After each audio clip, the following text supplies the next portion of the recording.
So my name is Zowdy Culbreath. I have the opportunity to be the president of the Toronto Alumni Branch.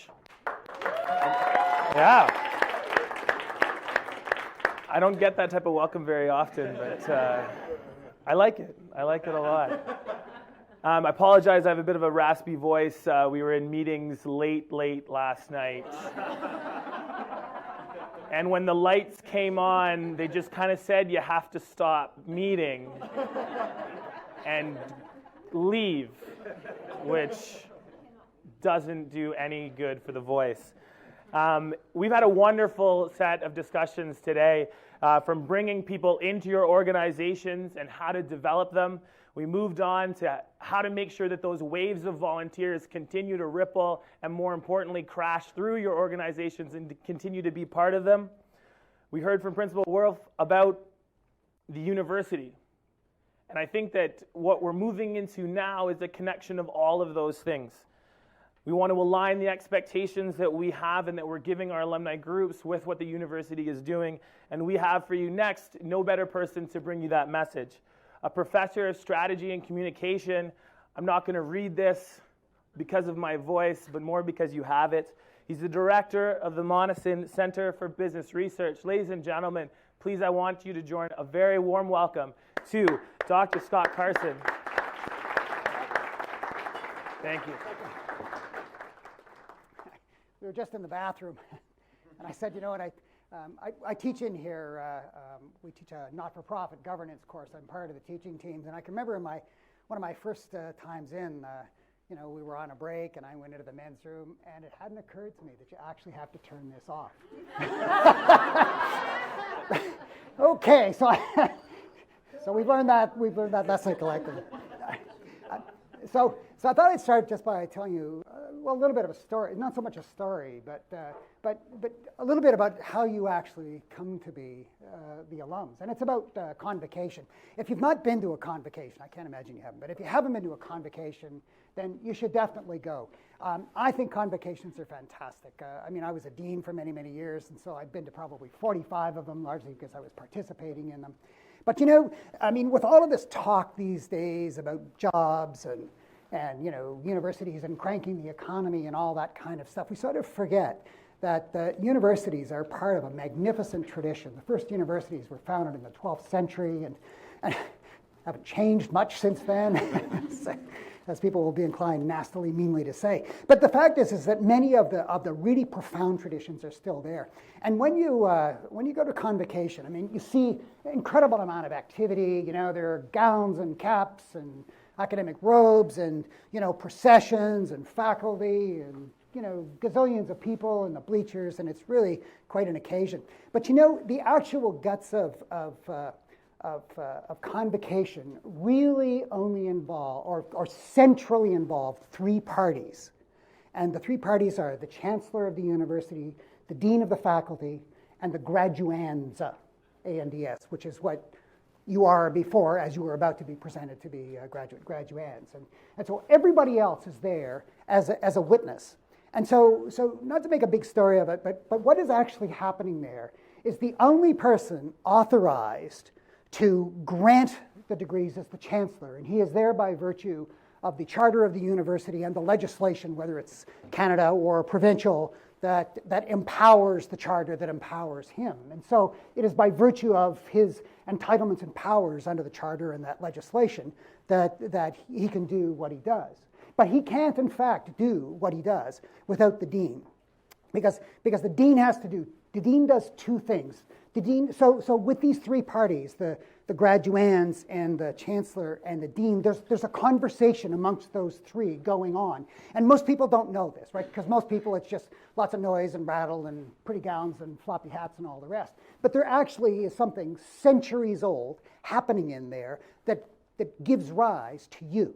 And so the chancellor needs the dean to stand and introduce the graduands and confirm that they have in fact met all the requirements of the degree. And so you'll see that it's said it, and every convocation, different universities are different, but the same fundamental things are there. The dean steps forward, tips his or her hat, and says, Mr. Chancellor, I have pleasure to present the candidates for the degree Bachelor of, Master, Doctor, and then et cetera, et cetera. And then he says, or she says, I confirm that they have met all of the requirements for the degree. And so at this point now, the chancellor knows that it is those people, and those people are now qualified. And so he says, and then by virtue of the authorities vested in me, and then goes on and recites his authority. But the dean at that stage is not finished. And so this is very, very important. And again, something very missed in the convocation. The dean then has a second job, and the dean then instructs the class, the graduands, to stand. He doesn't ask them, like, are you in the mood? If you feel like it, please stand. And so then he reads what's called a sponsio. But the sponsio essentially is the pledge that the graduands are going to take. Now that sponsio can differ between faculties, but fundamentally it is a pledge that those about to graduate are going to uphold the principles of the university and of scholarship and those things by which they lived during the time they were at the university. And so the pledges vary a little bit, but that's fundamentally what the pledge is. Now, the really important part of that is that everyone stands together. Now, everyone is going to respond individually, I will, but they all respond, I will, together. Because the absolute nature of the convocation is that the chancellor, by virtue of granting you the degree, is admitting you into the community of scholarship, into the community of the university. That's what it's about. And so, yes, you are getting a degree, but it is that you are entering into the community. And that is his role, and that is the role of the dean, and that is the role of the entire university community that was part of the education of you to bring you to that stage. And so the next stage in the procession, or in the process, of course, is then you come up one by one, and the university's orator reads you out, your name out to everyone there to announce you to the world. And then one of the program officials will hood you, and then you go and you complete the process by shaking hands with the principal and with the chancellor and others, and off you go. And so the first person really who then greets you is the president of the Alumni Association to welcome you into that community of the university. Now the chancellor will say somewhere in his verbiage, that you're being granted all the rights and privileges of the university, and of course most people just sort of slough that off. But that is a very powerful thing that you're being given, because you are now being admitted into the community of scholarship, into the university, and as my high school Latin teacher would say, now and for all time. Because unlike, say, being a member of the golf club, where you're a member as long as you pay your fees, or a political party, until you walk across the aisle and some other party, you are there forever. And so for the rest of your life, it is your name plus BA or BCom or BSc, Queen's University at Kingston after yours. And that's a pretty nifty thing when you come to think of it. And so that's what you are. You have come to be part of that. Now, just like any community and any family, relations don't always go as smoothly as you'd like them to go. And so what I thought I would do is I would take a swing at seeing if I could explain where I think sometimes tensions in the family arise, and then I'd like to try to offer two fundamental solutions for it. By all means, sort of interrupt me as we go along, if you like. But so here would be kind of the order of process. I'd like to say one or two things about being a students, and then about you as alums, part of that continuation. So that's points 1 and 2. And then I'd like to kind of do my university professor thing and give you a little bit of kind of, not theory, but the basis for wherein I think some conflicts resides, and that's kind of points 3, 4, and 5. And then offer up a couple of solutions. And it comes in two parts. It's what you collectively might give some consideration to and some thought about when you think about the role that you want to play or are going to play within the university community, at least in one aspect, and some things that I think that you individually should do, at least in spheres where these difficulties often arise. So this is my version of a collage. And I've got to tell you, I had a great time doing this because not only can you review thousands of images on the web, but there's an internal university website that you have to actually get permission to go into. And it's where the university marketing and communications department takes, hundreds and hundreds and hundreds of photographs that have come from the university's photographers, and that are the pictures that get used in brochures and promotional material around. And so I got the... So I want to talk to you about a couple of things, slightly out of focus, so if I appear in one of these things, see what you can do to make me look good.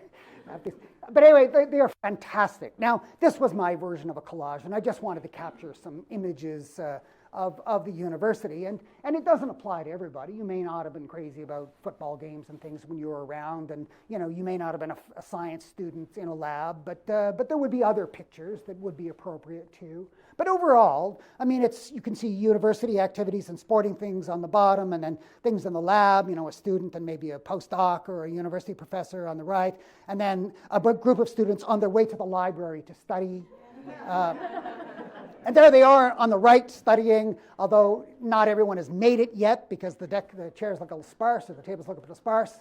Then a picture of what every student this year will remember about Queen's University, snow. And then, teamwork on the bottom. I mean, it's really engaging. And I was thinking that as I was putting this together, I wasn't a Queen's grad. I was at Mount Allison University. And I was a student there from 1967 to 71. And except for the computers on the lower right, and maybe a little bit of difference in hair length and sideburn length, it's basically what I would have put together from 1967, to be honest. And so whether you graduated last year or 30 years ago, much of the experience of a student is pretty much the same. And it's very engaging, I find. Great work. But that's not totally the story, is it? Because you know perfectly well that being a student and living the life of a student is very complex. And I can tell you that when students come on Frosh Week in first year, and it's true of the first year students, undergrads, it's true of the MBA students, people are by and large pretty scared. Because 95% of you come from outside of, you're the only person from Kingston I ever met that actually went to Queen's University. You're a bit of a rare bird. But people are coming from everywhere, and some people are, oh my God. Well, thank you very much for coming. The discussion is over. But for a lot of people, it's just really exhilarating, away from home, not you, but away from mom, she's not there. But for some people, it's not so exhilarating. It's kind of lonely. But then, in your first week, you're making friends, but not everybody's actually making friends because some people are really struggling along. And, it's noisy, and I find that often in really the first few weeks, many students can't sleep very well. And it's not that there's partying and everything going on. It's just the whole business of change and upset. So in that first week, an awful lot happens that isn't necessarily the brochure version of life. Now, a week or so goes by, a bit later on. I think normally around 4 weeks, 4 to 6 weeks, students are kind of getting in the groove. You've got to know a bit of a routine going on, and so university life is sinking in. And it too is kind of got its ups and downs because now it's midterm time. When I was a dean at Laurier, where I was for 10 years, sometime in November, we would hold on a Sunday, kind of a reception and open house for first-year students and their parents. And the parents that I had seen on Frosh Week or the first day, Dad carrying all those things upstairs in residences and so on, where they were kind of nervously happy. Now, there were a lot of very worried parents because Sue, who'd been a 93% student and the class valedictorian, had just failed calculus and was just squeezing by on economics. And so really a different kettle of fish, as my aged mother would used to say. And so much else happens during the year and the rest of the year. Many of the relationships, boyfriend and girlfriend that, had occurred in high school that were still there and solid and will stay there forever, we're now breaking up. And some people are happy and some people are not so happy. There's cheating going on in exams in some cases. People are kind of getting into drugs. And so, by the same token, things in the university are fantastic because there wasn't any anthropology in high school, but there is now. And the subjects that you can take are really just wonderful. And some people are just exhilarated by the entire experience. It's just fantastic. Some people aren't, and some people aren't for a while, and so it goes. I mean, you know how the story goes. Second year, things are getting to be old hat now, but other things are happening. Principal Wolf was just talking about suicide or tragic accidents, or you really are now confirmed that you're gay, and you have to tell your parents this, or everything that occurs in second year and then third year is boring as hell for some, but not boring for others, because now you're interested in history and you're now getting into more history classes, and it's becoming in greater depth and richness and subtlety, and it's fantastic. Fourth year, you're worried about job getting, and so the story goes.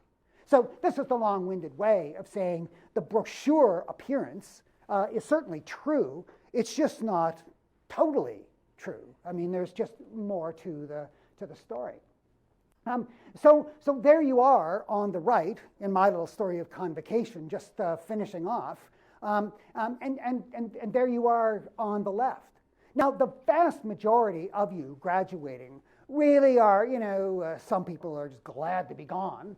Other people, are okay about it. Queens was good and they enjoyed things, but most people are not going to be involved.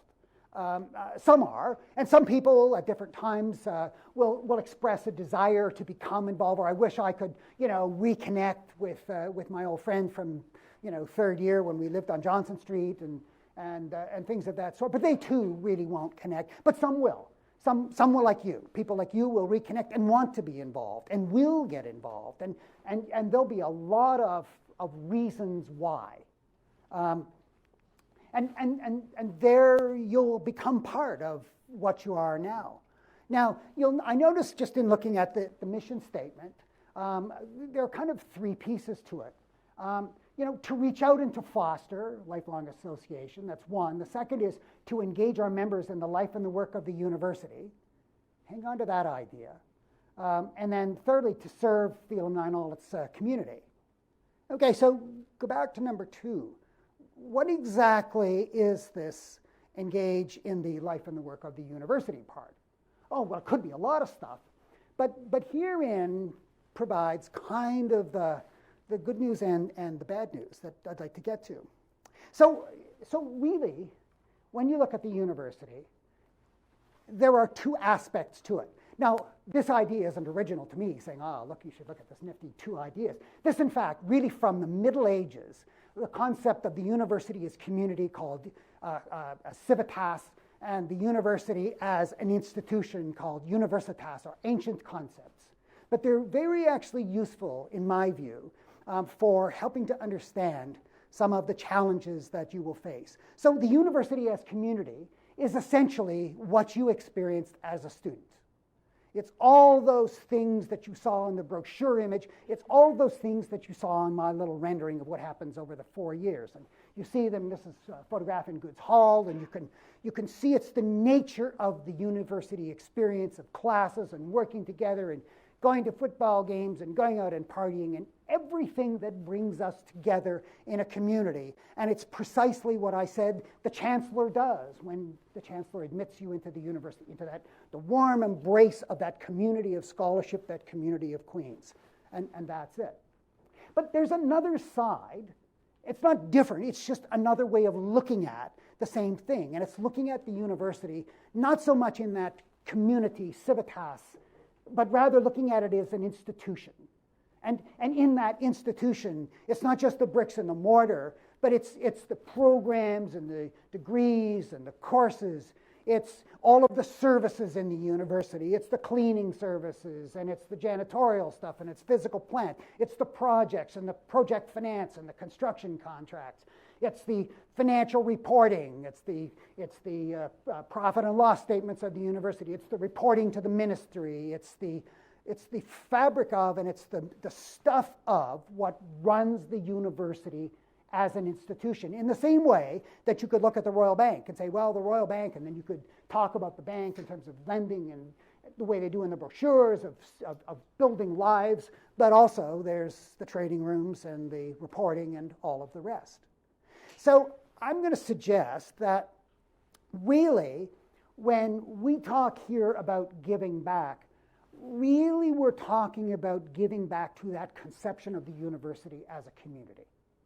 And it is by virtue of your entire experience as a student. So we're going to distinguish between you as a student and you in the afterlife, after student. But as a student, the thing that by virtue of being a student that makes you immensely valuable to the university is that you have lived through that world of the community of the university and going through the degree processes, and you have vast and deep and rich and fabulous knowledge of that. And therein lies the kind of contributions that many alums want to make. And it's supporting fundraising and student life aspects and helping to recruit football players for the football team because you played on the football team. Or it's wanting to come and speak to classes, mentoring students, and a wide array of other very, very important things. And it is by virtue of who you are, having gone through that mode, that you're incredibly valuable to the university. But the university as an institution can be a little bit different, because the things that you have to bring to the university, and just I caught the tail end of your questions to the principal, and so your contribution there is a tiny bit different. But and so what are the modes in which you contribute? Well, the university council for sure is one of them, because in the reformed version of university council, I mean, almost its entire membership, except for its ex officio members, are alums, you. And one of the bullets I didn't put here in error are things like advisory boards. The dean of Queen's School of Business has 2 advisory boards. They're about 40 each. They're almost all alums. There's a domestic advisory board, and there's an international advisory board. Programs, I know within the business school, have their own advisory boards. Other deans have advisory boards. So there is a very rich and full and expansive role that alums can have and do have in terms of advising the university. And of course, the things related to the alumni association and other informal advice that you provide. And so so aligning with university strengths. So I've got a little question mark there. Well, you might say, what's with the question mark? You might say, well, I know where you're going to go with this. You're going to say that all this community stuff was connected with us being students, but what's with the question mark? We're not schleps here. We've done stuff in life. So we'll see how many financially literate among you are.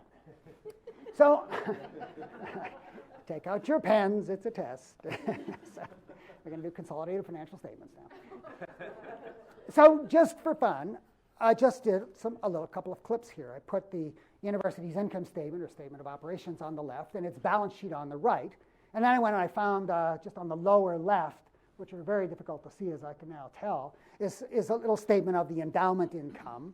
And then I went to one of the bond rating agencies and I just took a little clip on the right, which just points out the number of faculty and the number of students. Now, you can't read the numbers very well, so I'm just going to point out that what it shows you on the left on the income statement is the university's budget is just south of $800 million. That sounds kind of big, but look, if you're from the Royal Bank, I mean, this is peanuts. If you're from Manulife's revenue stream is $40 billion. Like, what's with the 700? And if you look at the balance sheet, we've got like $1.8 billion in assets. Well, if you're at the Royal Bank, you've got $800 billion. I mean, so this is small stuff. And in terms of endowments, we've got $700 million in endowments. But if you work for any of the fund managers, I mean, some of them, TD Asset Management is running just below $200 billion.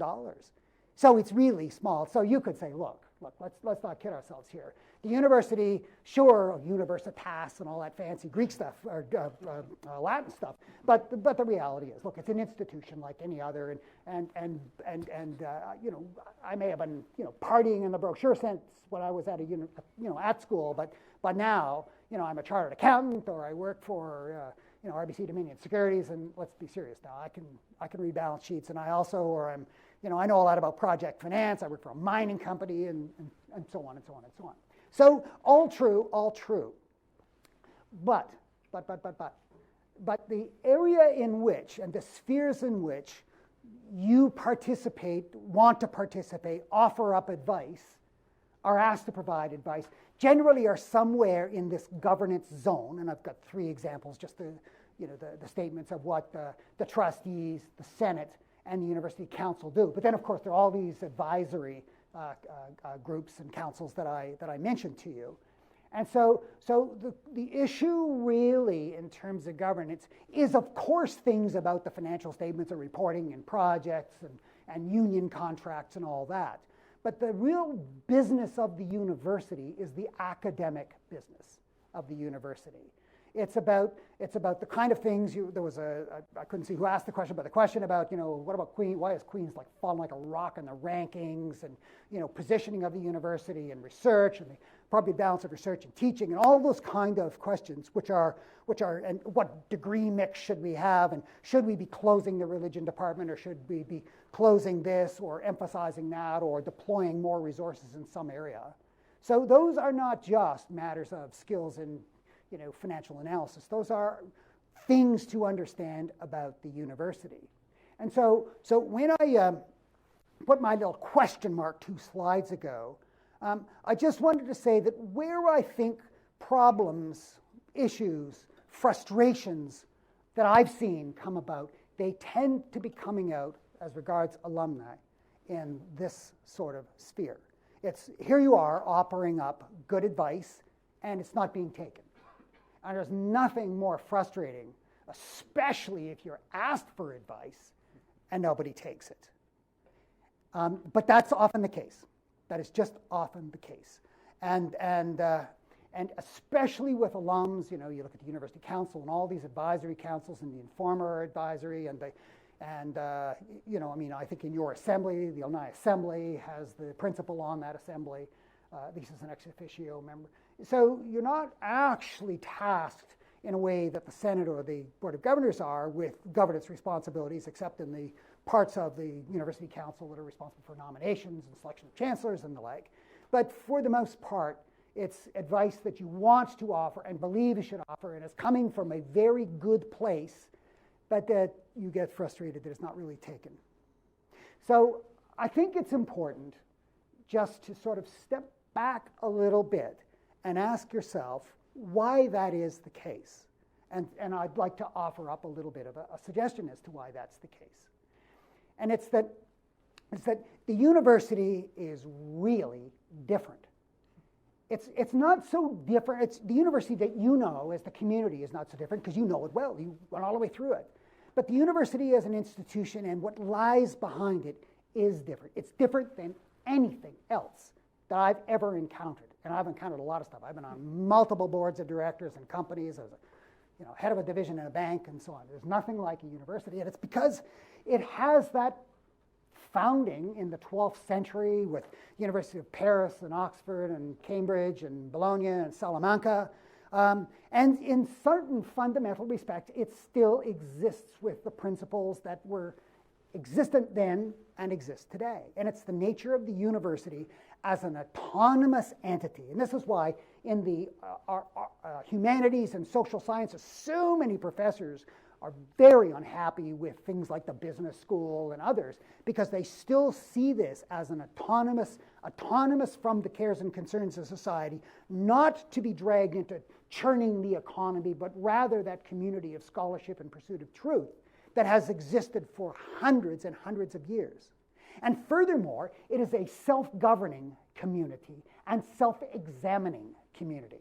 There is no workplace that I've ever encountered where the actual criticism and examination of the entity itself is the norm, is day-to-day business.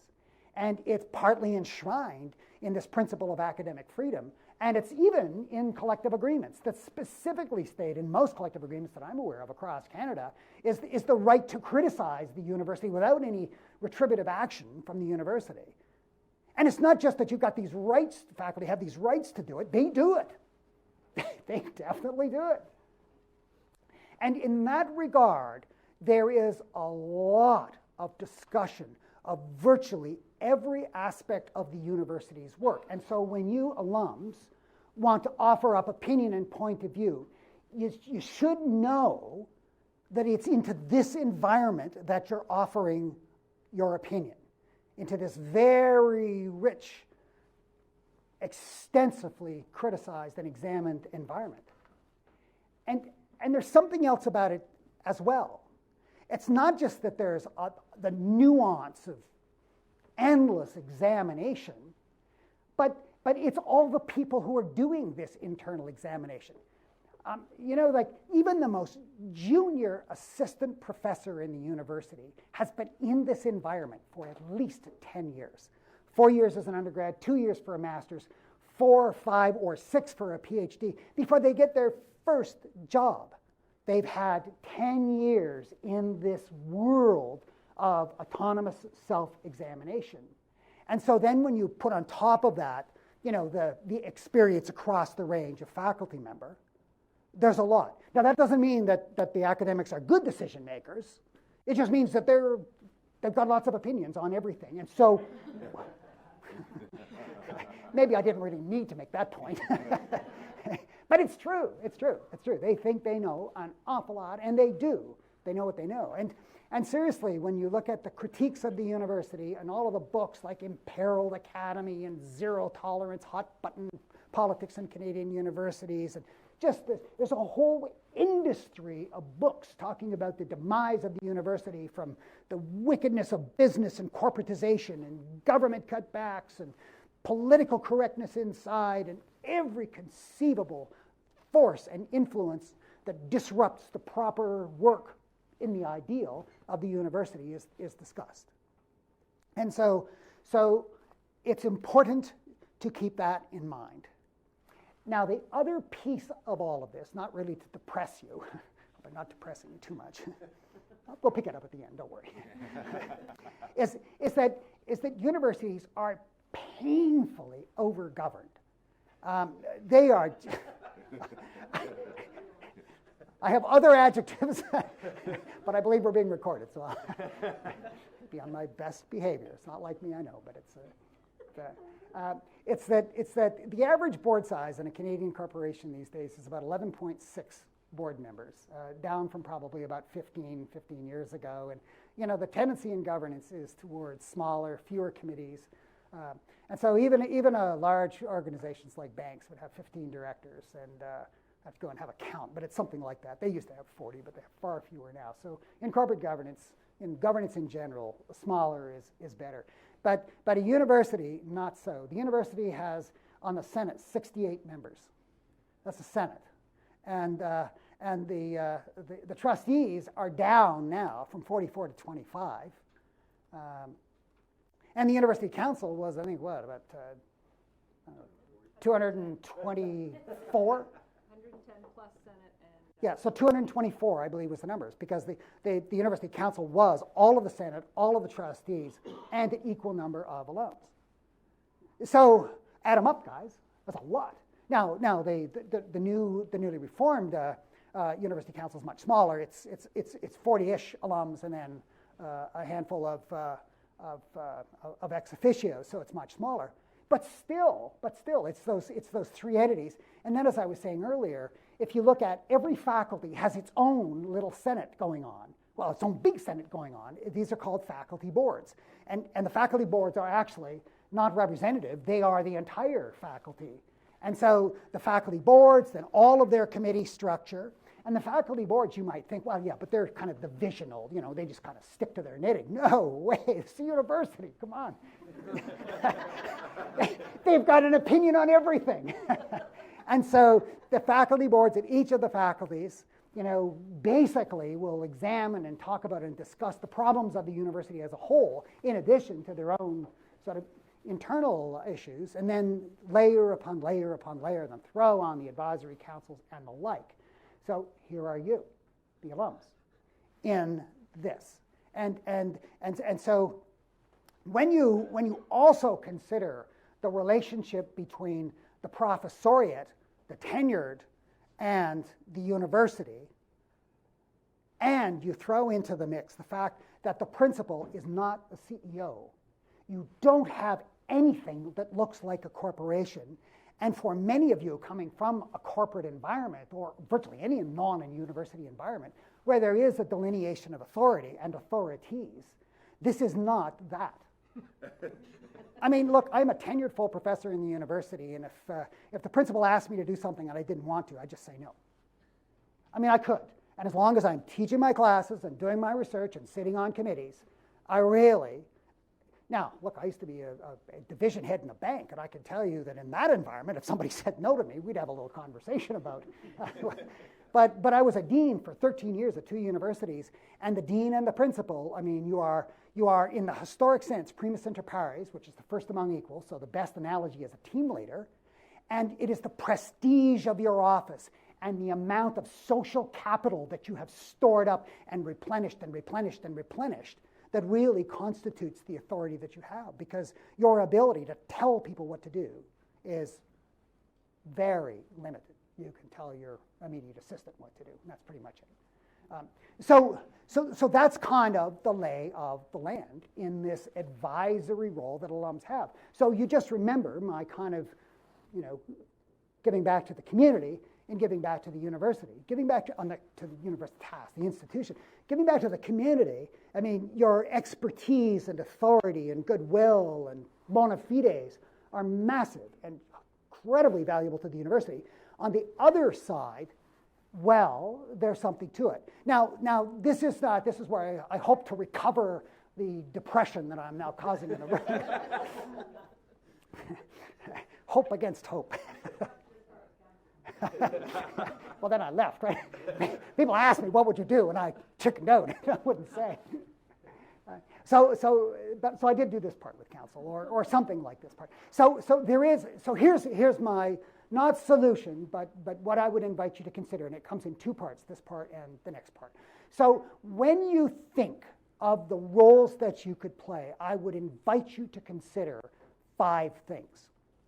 And so the first is that, and this isn't referring to any of you as individuals. I'm going to get to the you as individuals part in a second.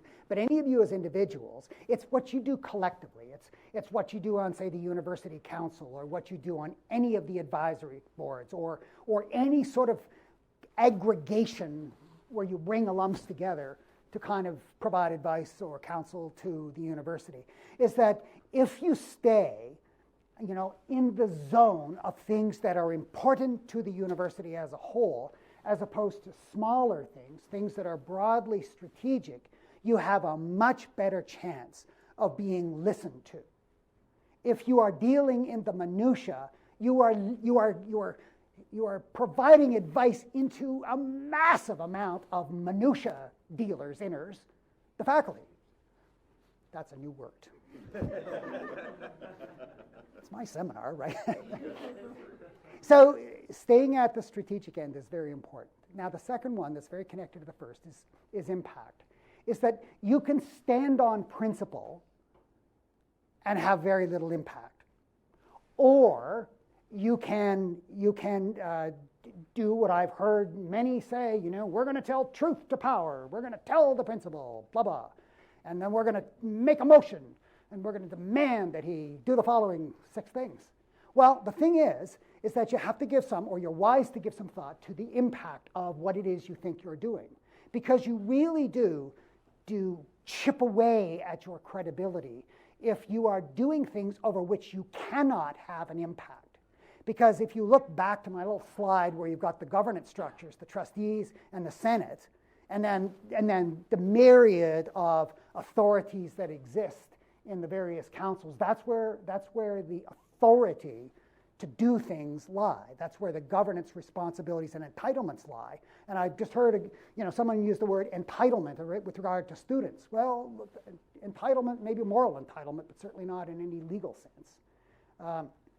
So just keep in mind that if you're dealing at the strategic level, good.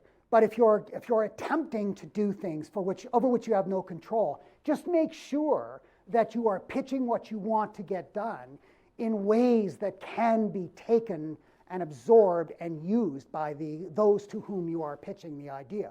Because if you're demanding, you can demand to the principal till the cows come home. He doesn't report to the university council or the Queen's University alumni, or he reports essentially to the board, to the trustees. Now, the third is non-duplication, and herein lies, I think, a big problem for some alumni groups, but not others. So if you are on, say, the advisory board of the Queen's School of Business, duplication isn't so much a problem for you, because at least off the top, because you have a job. The dean has asked you to advise him on the following things related to the business community or programs that might be done and so on. But if you're in the university council, it's a challenge to find out where your space of themes and topics is in that blizzard of other themes and topics of other supra-university governance agencies. That doesn't mean it's not there. It just means you have to find those places where you're non-duplicating. Feasible, it just has to be practicable. The things that you are recommending have to be doable. They have to be financially responsible, and there have to be mechanisms by which and ways for them to occur. And they have to be appropriate to the nature of the body of which you are a part. So if you're in a governance body, then you have certain authorities. If you're an advisory body, you have other kinds of authorities. So I would just sort of throw this out. If you were looking for 5 kind of guidelines, the checklist for thinking about what you were going to do with the intention of being influential and helpful and supportive and actually getting some things done, those would be kind of 5 general principles to consider. And now I'll just sort of in the last little stage, I'd like to point out to address some things about alums as individuals. And so if you look at governance in general, the nature of governance, the fiduciary duties of governance really revolve around 2 big principles. And it is the duty of care and the duty of loyalty. And I believe that these 2 duties contain the seeds of what can help you individually be effective. So remember way back when I said, remember in the university as community, you have all of the bona fides you need there, but when you look at the university as institution, you may have some of the bona fides. If you're a finance person and all the matters of finance, if you understand labor relations, then you're good on that score. But when you get into the zone of university policy and issues, you need to acquire the relevant expertise, as any director, any governor of any entity does. And that's all I'm saying. I'm not saying, forget about it, you shouldn't participate. I'm saying you have to do your homework, just like every director of every organization has to do.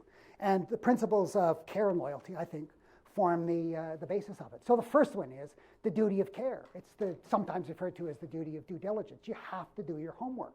So if you're coming to the university once a year and you wish to provide advice on matters that are being dealt with by people who are here all the time, then you have a lot of work to do.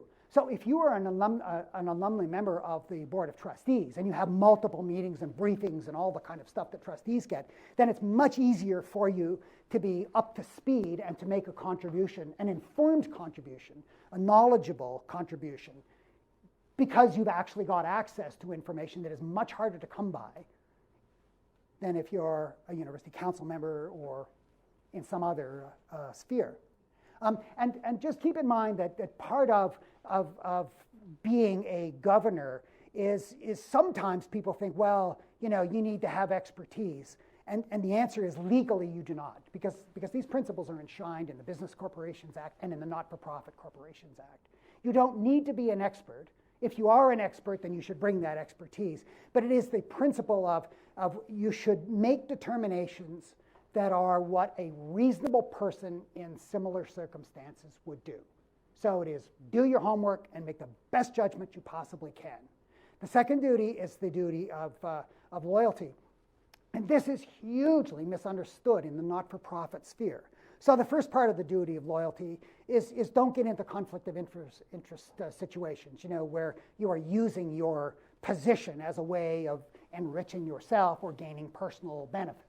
So read the newspaper, politics, it occurs everywhere of people who are taking unfair, unreasonable advantage of their positions. So I don't want to sort of dwell on that, it goes without saying. But the other point is the part that's really not well understood. And it's that if you are asked as the alumni to express an opinion on some matter of university policy as the alumni, then you should indeed bring the alumni's point of view. Poll people, do whatever you need to inform yourself on the alumni's judgment. But if you are in a position of, say, a member of the university council or a member of an advisory board or a member of some panel that has been specially formed to provide some feedback to the university on some item, it is not the alumni that you're supposed to be representing. You are supposed to be there to look after the interests of the university as a whole. It just so happens you are coming from the alums, but it is not your obligation to present the point of view of the institution that nominated you for the position you now hold. You are there, and you are duty-bound by law if you are a not-for-profit covered by the Not-for-Profit Corporations Act, or you are duty-bound by law to take and to look after the interests of the organization as a whole. So I only point that out in connection with the other one to say that this is what every director, every governor is required to do in virtually every corporate, not-for-profit or profit situation. And really what it does is to say, forget all of this stuff about the university professors and the, 10 years to get a university PhD and all that kind of stuff. Just keep in mind that you are effective to the extent that you have really done your homework and that you are bringing the things that you personally can bring, not because you were a student at Queen's University, but because you are the person that you are with all those competencies and abilities and having all those experience. So that's kind of the pitch. The pitch is to say, it's helpful to me at any rate to sort of think of the university, in terms of the communal aspects and in terms of the institutional aspects.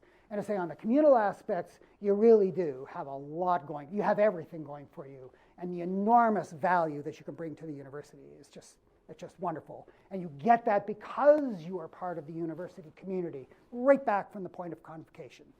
But on the other side of the institutional governance, you kind of need to do your homework. You need to take on that role. And I'm a big fan of education. I mean, a colleague and I did some seminars for the Board of Trustees on the basic governance. You'd think that, trustees would obviously know this, or people coming from business would obviously know this. They don't. They really don't. And so there are lots of opportunities that you can avail yourself of. I would encourage, because the Alumni Association is floating in cash to it's true, isn't it, George? With your personal donation, George. that wherever there are opportunities to do sort of training and education in the mode of governance that would help you as individuals or collectively participate in this zone, you should take those. And I think at the end of the day, it is that incredible commitment that you have, that you demonstrate by the very fact that you're here, wrapped up with your willingness to kind of, roll up your sleeves in those parts of the alumni's duties that require due diligence, that you do so.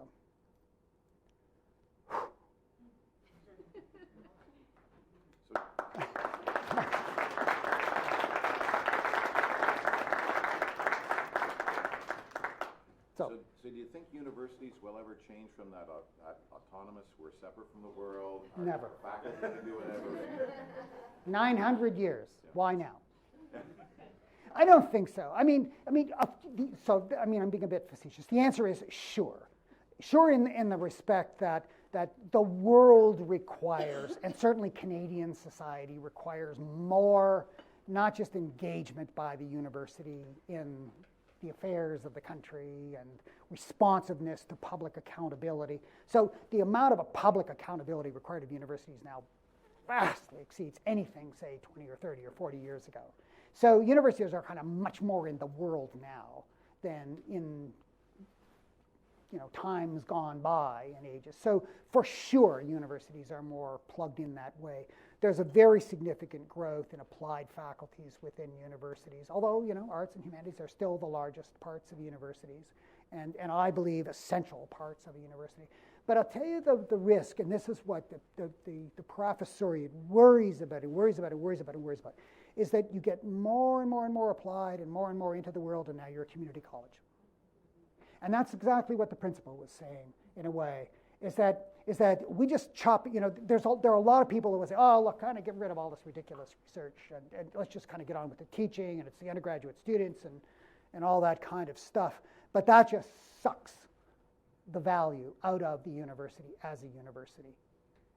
I'll tell you a quick video. I don't want to take up too much time. I know I've taken a lot of time. Years and years ago, when I first became a business school dean, I got a letter jointly signed by two deans. One was from the University of Maryland, and the other one was from Rochester. One had been the president of Ford Europe, and the other was the former CEO of an investment bank in New York. And the letter said, look, you're one of 30 deans in North America with significant business experience. At the next dean's meeting at the big convention for deans, we want to have like a separate section with all of you people together. And I can remember, I was at the meeting, so I went to this group. There were about 30 or 35 people there, and people were going around the table, and they were all business people, pretty much all men. And, they had been vice presidents or presidents of various organizations, and they were just talking about how incredibly deficient university faculty were. What ridiculous research that they do. I mean, it's just, they just go, spend an entire life working on this very small set of problems, and it's just, if they were only like them, then, problems would be gone and they would be just very different. And I thought, it's just amazing that I cannot see how you could lead people for whom you have such great disdain, and how you could lead people wherein you have so little appreciation for what people would spend an entire lifetime working on. And that is what a university is about. It's about all that nonsense and sometimes seemingly foolish research, but that's the gut. So that's a very long-winded answer, is that I don't think universities ever should change in that respect. The fact that you have all this rollicking professors and students and protesting G20 meetings and all that kind of stuff, it's just one of the good things in life. It's annoying at times, but you take that away and you take away something really valuable to the university. So lots changes, but some of the fundamentals I think should not change.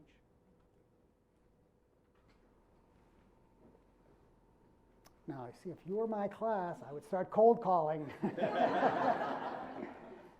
Anyway, I hope not to have depressed you about this, but the point is that you got to do your work. Cool. All right, come on. Does anybody else have any other questions? We do have a little bit of time, so I will probe the floor. Yes, you got a hand up on the left here. Go ahead. Yeah, so I know there's a bit of a difference between Canadian corporations and American corporations, and the role of directors and looking after the best interests of shareholders versus the corporation itself, and those types of things. So I was wondering if you could speak a little bit to that, and then more in a university sense. I know it's not a direct comparison to a corporation, as you've mentioned in your presentation, but what is that role, the responsibility of Queen's as a whole, the commitment? Is it to the students, is it the alumni, is it the institution, the community? Yeah. How do you see that? Yeah.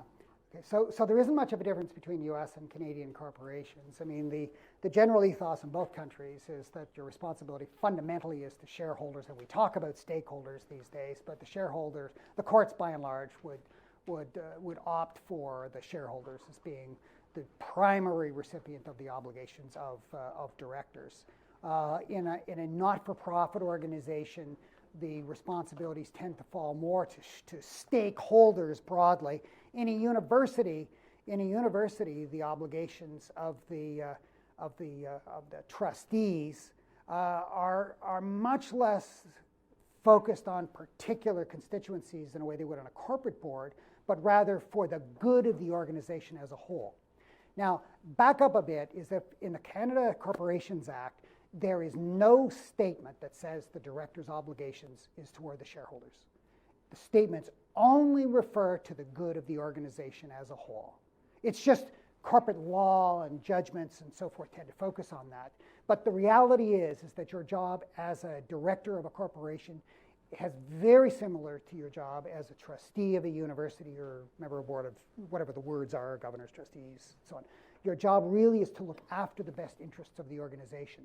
The confusing part is that in many not-for-profits, universities for sure, when you look at how the trustees and how the senators are selected, they come from, are elected by, particular slices of the university community. And so the presumption is that if you're a student senator or a student trustee, you're there to be the voice of students.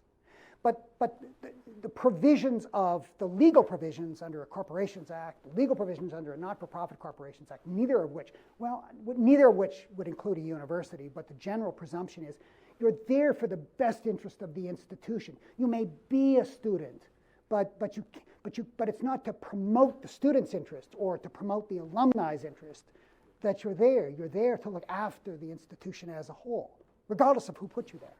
That's the big, confusing, commonly misunderstood piece. Thanks for that question. Any other questions? All right, Jeremy. If you're sitting on a board with someone and they turn to you, and let's just say it's a volunteer board or Queen's board or something like that, they turn to you and they're like, whoa, like, we're not doing anything today, or things are moving so slowly, or they express negative sentiment like that to you, how do you react? I mean, if you're a fellow board member? Yes. I suppose you would on any board, in any collective, you know. I mean, I'm not sure that that's really a board. That's, you know, sort of politeness, you know, if you're interrupting somebody who's speaking, or if you have a genuine criticism of the way in which the board is functioning, then you should bring that up. So, for example, most boards will have in-camera sessions at the end. I'm talking about corporate boards now, but not-for-profits too. And I mean, if you've got serious issues about the way the board is functioning or misconduct, then governance committees of boards should address that kind of thing, because a governance committee of a board is responsible for the overall conduct. The chair of the board is responsible for that. So if you had a legitimate concern about and this is actually a good question, because if you have a legitimate concern about what's happening on the board or the conduct of other of your board members, you should go to the chair of the board or the governance committee or the chair of the governance committee and say, look, I have, you know, this concern, and I think we should address this. And then it becomes their job to address those things. You know, I mean, if it's just you're bored at the meeting, well, maybe you shouldn't be at the meeting. Any other questions? Perfect. Well, listen, it's actually a great opportunity for me to sit where I am sitting, because not only do I get to hear Dr. Carson speak, but I also get to see the little nods around the room. And it's phenomenal to be in front of a group and with a group where we have the full spectrum of governance experience, from people who are brand new to their respective volunteer organization, to folks who do sit on these councils and are exposed on this. And Dr. Carson, on behalf of everybody here, for the nods that I saw around the room, I want to say thank you so much. And maybe they're just nodding because that one photo of people going to the library was the same as they remembered it. But we have a small token of our appreciation, and thank you so much. Oh, well, thank you very much.